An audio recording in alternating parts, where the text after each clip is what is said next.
the original companies looked very much just like traditional insurance companies, but just built to understand the risk of a portfolio of insurance companies, or really large, complex risks that an insurance company wanted to offload parts of.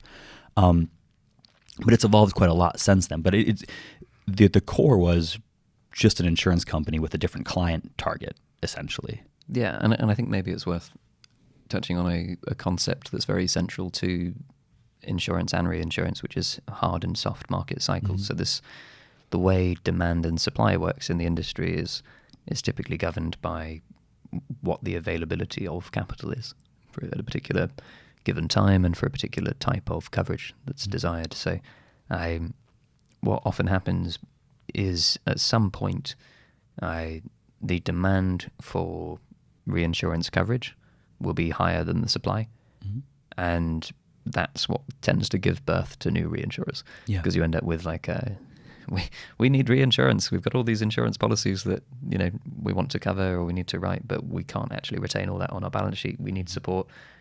Is anybody out there who can? I wanted to do an echo then. Is anybody out there? out there? I don't know what that's from anyway.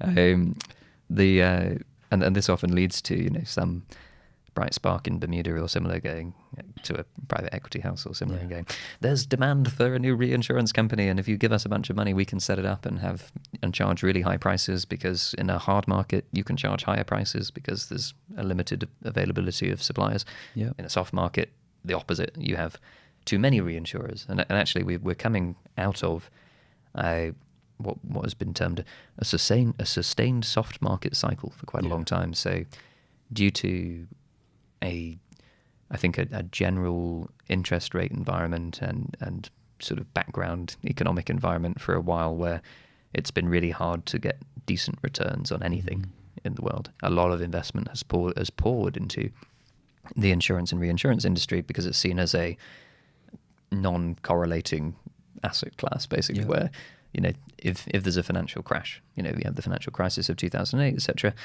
To some extent, the insurance and reinsurance industries are insulated from that. Not entirely, but quite a bit, in the sense that whether the wind blows or not, whether earthquakes happen, whether sinks ship, that's not typically due to prevailing economic conditions. Right.